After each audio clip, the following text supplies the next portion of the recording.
L'ambassade américaine a publié un communiqué ce jour concernant le processus électoral à Madagascar par le biais de son chargé de mission Stuart Wilson, après une rencontre entre ce dernier et le président de la République par intérim Riv Rakutvao. À travers ce communiqué, les États-Unis font part de leur désapprobation par rapport à la requête de certains candidats à la présidentielle pour l'ajournement de l'élection et approuvent le maintien de la date de cette descente aux urnes pour le 7 novembre. La délégation envoyée par la SADC pour l'observation de l'élection présidentielle va se disperser dans les 10 régions sur les 22 régions de la Grande Île à partir de demain. La SADC a souligné l'importance de la tenue de cette élection le 7 novembre prochain. Un avion de la compagnie Lion Air s'est abîmé au large des côtes indonésiennes. Il a disparu des radars après son décollage de l'aéroport de Jakarta. Les 189 passagers sont probablement morts.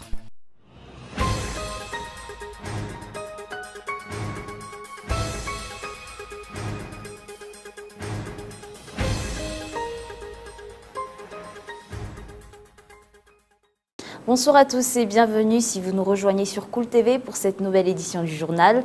Aujourd'hui, à la une de l'actualité, l'ambassade américaine a publié un communiqué ce jour concernant le processus électoral à Madagascar par le biais de son chargé de mission Stuart Wilson, après une rencontre entre ce dernier et le président de la République par intérim Riv Rakutvao. À travers ce communiqué, les États-Unis font part de leur désapprobation par rapport à la requête de certains candidats à la présidentielle pour l'ajournement de l'élection et approuve le maintien de la date de cette descente aux urnes pour le 7 novembre prochain. Toujours dans l'actualité politique, la délégation envoyée par la SADC pour l'observation de l'élection présidentielle, ou SEOM, va se disperser dans 10 régions sur les 22 régions de la Grande Île. La SADC a souligné l'importance de la tenue de cette élection le 7 novembre prochain. Reportage Feizo Rafali. La mission d'observation envoyée par la communauté de développement de l'Afrique australe à Madagascar pour l'élection présidentielle, dirigée par le Conseil consultatif électoral de la SADC, va commencer à œuvrer demain. Les membres seront départagés dans 10 régions sur les 22 régions du pays, comme convenu avec la Commission électorale nationale indépendante, cette dernière qui a demandé l'aide de cette communauté pour l'observation de l'élection. La SADC a déclaré que la tenue de cette élection est importante, surtout pour l'application de la démocratie et la mise en place de la bonne gouvernance. La SADC attache une grande importance à la tenue des élections démocratiques dans la région. À ce titre, nous notons avec satisfaction que la CENI a mené à bien le processus de déroulement des électeurs pour l'élection présidentielle de 2018 et que tous les arrangements ont été mis en place pour le jour du scrutin. Nous espérons donc que ces élections contribueront encore une fois au renforcement de la bonne gouvernance en République de Madagascar, car les citoyens auront l'occasion d'élire un président qui sèmera les graines d'un développement économique, de la prospérité, de la paix et la stabilité durable dans le pays. La liste électorale a été un sujet de débat au moment de l'annonce de la mission des observateurs envoyés par la SADC. Il n'est plus temps de penser à reporter l'élection, selon les acteurs au niveau de l'observation de l'élection et de l'éducation citoyenne. Ces candidats ne se focalisent pas sur la propagande, mais tentent de trouver un moyen d'ajourner les élections. Aujourd'hui, ils posent des problèmes par rapport à la liste électorale. D'autre part, le premier responsable de la SADC a déclaré que les responsables au sein de l'État et les lois en vigueur ont donné du temps à chaque citoyen pour s'inscrire sur la liste électorale, ce qu'ils auraient dû prendre comme un devoir. 3 experts du Conseil consultatif électoral de la SADC et 12 membres du secrétariat de cette communauté de développement de l'Afrique australe vont diriger cette mission d'observation électorale à Madagascar et seront dispersés à partir de demain dans plusieurs régions de la Grande Île. Dans l'actualité sociale, aujourd'hui, les journalistes de Cool TV FM ont constaté l'usage d'un faux permis de construire à Ambuzatouv. La population craint que la commune urbaine d'Antananarivo soit complice de l'émission de permis de construire sur certaines zones, puisqu'aucune mesure n'a été prise par la commune par rapport aux plaintes concernant diverses constructions illicites. Reportage Yves Richard. Les journalistes de Cool TV FM ont pu prouver ce jour que pour la construction d'une importante infrastructure à Ambuzatouv, un étranger utilise un faux permis de construction. Après la déclaration du service responsable de la délivrance de ces permis, le responsable de l'urbanisme au niveau de la commune urbaine d'Antananarivo a reconnu que le numéro du permis de construire inscrit sur la plaque est faux. Les travaux de construction se poursuivent si au départ la construction prévue était un mur de soutènement. Il s'agirait en réalité de la construction d'une infrastructure de 20 mètres de long et de 12,70 mètres de large. La population attend de plus amples explications de la commune concernant les permis de construire qui vont à l'encontre du plan d'urbanisme. Si la commune a déclaré que seuls 50% du terrain d'Ambutsato-Vambu n'était constructible et que le bâtiment ne devrait pas dépasser les 3 étages, la construction d'un grand immeuble de 8 étages, si l'appartement est prévu selon le propriétaire. D'autre part, la commune a délivré un permis de démolition pour un grand bâtiment non loin de ces constructions. L'opinion publique se demande alors si ces faux permis sont le résultat d'un manque de suivi ou s'agirait-il d'une toute autre affaire. Le fait que la commune urbaine d'Antananarivo n'ait pris aucune mesure par rapport aux différentes plaintes soulève également de nombreuses questions. Interrogés sur ce point, les responsables au niveau du service juridique de la commune ont répondu qu'ils attendent une plainte des habitants des environs avant de réagir. La commune est pourtant le premier responsable dans l'utilisation de faux papiers.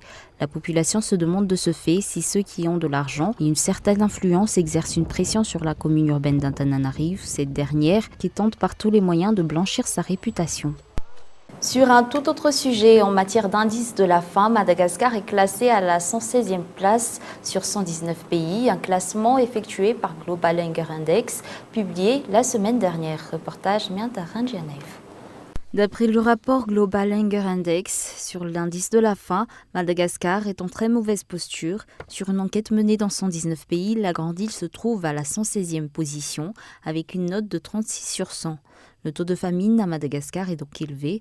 Outre cela, l'île Rouge a également un taux de malnutrition élevé, un taux qui a connu une hausse de 11,3% au cours de ces 8 dernières années. Ce chiffre est passé de 31,8% en 2010 à 48,1% cette année. En matière d'indice de la faim, selon ce classement, Haïti tiendrait la dernière position avec un indice de 35,4, après Sierra Leone qui a obtenu 35,7 et la Zambie qui passe juste après Madagascar avec un indice de 37,6. Avant de passer aux actualités internationales, 600 ariars, c'est le montant final fixé pour la hausse du tarif des transports publics desservant Ivato, après un accord passé entre l'ATT et la coopérative. Une hausse qui s'appliquera dès le 1er novembre prochain. À compter du 1er novembre prochain, le tarif des transports publics des coopératives desservant Ivato va augmenter à 600 ariars, soit une hausse de 100 ariars sur le tarif actuel. L'augmentation à 800 ariars prévue initialement est abusée selon l'Association de défense des droits des consommateurs. Que ce soit clair, c'est cet accord qui détermine la hausse des tarifs des transports. Nous connaissons tous les difficultés auxquelles la population fait face actuellement. Il faut donc tout de même considérer la possibilité des passagers, sinon cela serait injuste.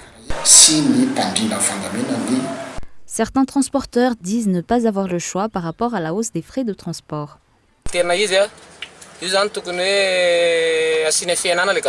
Nous ne voulons pas que le tarif des transports augmente, mais nous n'avons pas le choix. C'est en premier lieu la faute de l'État parce qu'il faudrait revoir le prix du carburant. C'est trop élevé. Si nous ne revoyons pas le tarif des transports à la hausse, nous serons en perte parce qu'il faudrait également considérer que nous avons un versement à faire à chaque fin de journée. D'autre part, les passagers sont contraints de subir cette hausse et se plient à ce qu'ils considèrent comme des abus de la part des transporteurs. Les responsables, eux, se rejettent mutuellement les responsabilités. Il faudrait que les transporteurs respectent les termes du cahier de charges. Ils ne devraient par exemple pas faire demi-tour en plein milieu du trajet. Il s'agit d'un contrat et ils devraient le respecter. Pour rappel, cette hausse à 600 ariars est une décision commune de la coopérative de transport desservant Ivato et de l'agence des transports terrestres.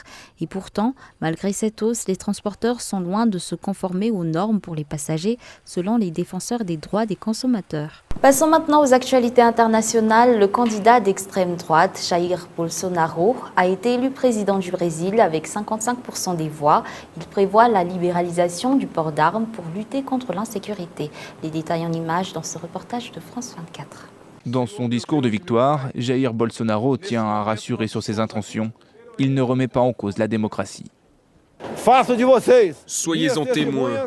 Ce gouvernement sera le défenseur de la Constitution, de la démocratie et de la liberté. Ce n'est pas la promesse d'un parti ou d'un homme, mais un serment fait à Dieu. Pourtant, ses déclarations et son programme très sécuritaire inquiètent, car cet ancien militaire s'est dit nostalgique de la dictature. Bolsonaro promet à la fois d'assouplir la législation sur le port d'armes, d'assurer la protection de policiers lors de bavures, mais aussi d'abaisser la majorité pénale de 18 à 17 ans. L'entrée probable de plusieurs militaires à des postes de ministres ou encore ses attaques répétées contre la presse inquiètent aussi les ONG. Le président de la Cour suprême met en garde le nouveau président. Le président et le vice-président élus doivent être loyaux à la Constitution et à la démocratie. La liberté d'expression est une des pierres angulaires de la démocratie. Attaquer le pouvoir judiciaire ou la presse serait une attaque contre la démocratie. Plus de 30 ans après la fin de la dictature, le Brésil plonge donc aujourd'hui dans l'incertitude. Un avion de la compagnie Lion Air s'est abîmé au large des côtes indonésiennes. Il a disparu des radars après son décollage de l'aéroport de Jakarta. Les 189 personnes à bord du vol sont probablement mortes. Reportage France 24. Dans ces sacs mortuaires, les premiers corps des victimes sont rapatriés dans un port indonésien. Les secouristes ramènent également des vêtements trouvés, des téléphones portables, mais aussi les premiers débris de l'appareil. Nous commençons à trouver les premiers morceaux de l'avion et des parties de corps humains que nous transmettons aux équipes médicales. Nous allons continuer à chercher les principales pièces de l'avion. Le Boeing 737 MAX de la Lion Air se serait abîmé dans cette zone en pleine mer de Java. Sur ces images, on peut voir les nappes d'essence qui proviendraient de l'avion. L'appareil avec 189 passagers à son bord reliait la capitale indonésienne Jakarta à Pangkal Pinang, au large de l'île de Sumatra. Le commandant de bord a demandé à revenir à l'aéroport de départ avant d'arrêter d'émettre seulement 13 minutes après son décollage. À Jakarta, les familles des victimes se sont rassemblées dans un centre de crise. Pour les services de secours, tous les passagers sont probablement morts. L'avion n'avait été mis en service qu'au mois d'août et avait été réparé peu de temps avant l'accident. Cet appareil avait récemment été autorisé à voler entre l'aéroport de Bali et celui de Jakarta. Il a eu effectivement un rapport sur un problème technique, mais il a été résolu conformément à la procédure. Le président indonésien a de son côté demandé une enquête rapide du Comité national de la sécurité des transports. La priorité est désormais de trouver au plus vite les boîtes noires de l'appareil. Revenons brièvement sur les grands points de ce journal. L'ambassade américaine a publié un communiqué ce jour pour faire part de l'importance du maintien de la date de l'élection présidentielle au 7 novembre prochain et sa désapprobation par rapport à la requête de certains candidats à la présidentielle pour l'ajournement de l'élection. La délégation envoyée par la SADC pour l'observation de l'élection va se disperser dans 10 régions sur les 22 de la Grande Île.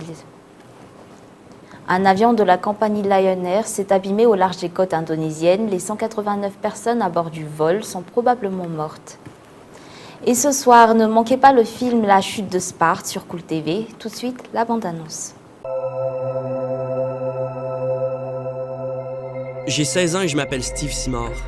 J'habite à Saint-Lambert puis ça me fait profondément chier. En secondaire 1, j'aurais aimé ça jouer au football, mais j'étais pas assez athlétique. J'aurais aimé ça avoir des amis, mais j'étais pas assez populaire. J'aurais aimé ça avoir une blonde, mais j'étais pas assez beau. Au lieu de pratiquer mes plaqués avec mes amis pendant que ma blonde m'applaudissait dans les estrades, je lisais tout seul dans ma chambre. On n'est jamais seul avec un livre. Allô Steve? Allô, ça va? Ouais, toi? Ouais, toi?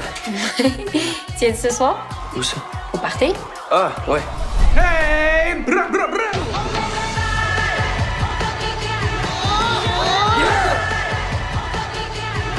Véronique Plourde. Depuis secondaire 1, elle habitait tous mes rêves sans même savoir que j'existais. Un horizon inatteignable. Tu l'aimes? Dis-le lui!